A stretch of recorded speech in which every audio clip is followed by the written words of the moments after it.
I try to hide my grin when I hear my mom say, "Damn it, your dad forgot his lunch again," but it's impossible. "I'll bring it to him," I quickly say, grinning like an idiot and grabbing the bag my mom is still holding. "It's completely out of your way. You don't have to do that. Relax, Mom. College doesn't start for another couple of weeks. I have nothing at all to do today, so I can easily run it over there. Let me throw on some clothes and then I'll do it." I race back up the stairs before she can argue. I'll take any excuse to go to my dad's work, especially if it means I'll get to set my eyes on his unbelievably sexy boss. I've had it bad for Mr. Harding for as long as I can remember. He may be more than twice my age, but the man looks like a god, and he's starred in every single sexual fantasy I've ever had. He's also the reason I'm still a damn virgin at 19. There's no way in hell I'm showing up without looking amazing, so I take a quick shower, making sure to shave everything before walking to my closet. I decide on a ridiculously short skirt and a pink top that hugs me like a second skin. Looking in the mirror, it's painfully obvious that I'm braless, so I grab a little black sweater and put it on so my mom doesn't have a heart attack when she sees me walk out the door.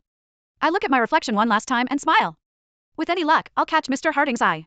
We did have a bit of a moment at the Christmas party last year. I'd run into him in a dark corner, and the heated look he'd given me still gets me wet every time I think about it. Nothing had happened, though, and it's been eating away at me ever since. I know he wanted me. I think he just needs a little kick in the ass.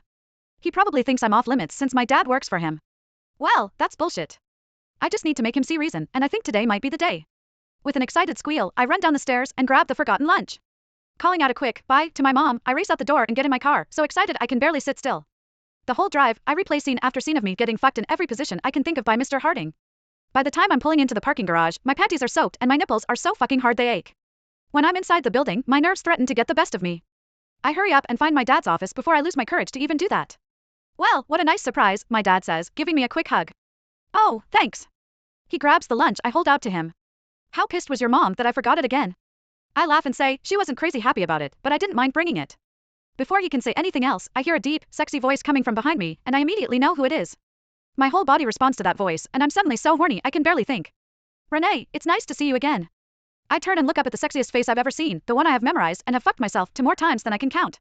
His green eyes look amused as he runs his eyes over me, and the dark stubble on his cheeks makes me want to hike up my skirt and press my pussy to his face and ride him until I've orgasmed so many times I won't even be able to remember my damn name.